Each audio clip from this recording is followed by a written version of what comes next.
লুটেরা কর্পোরেশন ভারত ছাড়ো, ধর্মনগরে কৃষক শ্রমিকদের হুঙ্কার। ব্রিটিশ ভারত ছাড়ো আন্দোলনের ৮৩তম বার্ষিকীতে বুধবার ধর্মনগরে সংযুক্ত কিষাণ মোর্চা, ত্রিপুরা ক্ষেত মজুর ইউনিয়ন ও ত্রিপুরা গণমুক্তি পরিষদের যৌথ আহ্বানে শতাধিক কৃষক শ্রমিকের মিছিল অনুষ্ঠিত হয়। লুটেরা বহুজাতিক কর্পোরেশন ভারত ছাড়ো স্লোগানে শহরের প্রধান সড়কগুলো মুখরিত হয়ে ওঠে। বক্তারা অভিযোগ করেন, কেন্দ্রের নীতিতে কৃষি ও শিল্প ক্ষেত্র কর্পোরেটরের হাতে চলে যাচ্ছে, ফলে কৃষি শ্রমিকরা বিপদে পড়ছেন। সিপিআইএম নেতারা কৃষি আইন বাতিল, ন্যায্য মূল্য নিশ্চিতকরণ ও শ্রমিকদের মর্যাদা সম্পন্ন মজুরির দাবি জানান।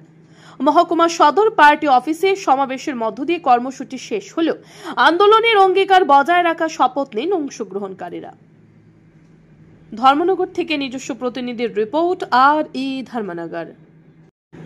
সংযুক্ত কিষাণ মোর্চা এবং ভারতের 10টি ট্রেড ইউনিয়ন সংস্থার উদ্যোগে ভারতবর্ষের উপর আমেরিকার যে চাপ, কৃষিক্ষেত্রে যে লুট চলছে কর্পোরেটদের, এবং আমরা লক্ষ্য করছি আমেরিকা আমাদের দেশের উপর 25% শুল্ক চাপিয়ে দিয়েছে। কৃষিক্ষেত্রে আজকে আমরা লক্ষ্য করছি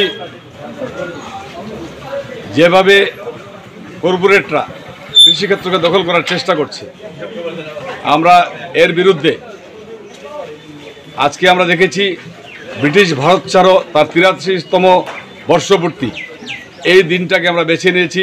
সারা ভারতবর্ষে সংযুক্ত কিষাণ মোর্চা এবং 10টি ট্রেড ইউনিয়ন সংস্থা আমরা সারা ভারতবর্ষের বিভিন্ন রাজ্যে রাজ্যে, বিভিন্ন জেলায়, বিভিন্ন মহকুমায় বিক্ষোভ সংগঠিত করছি।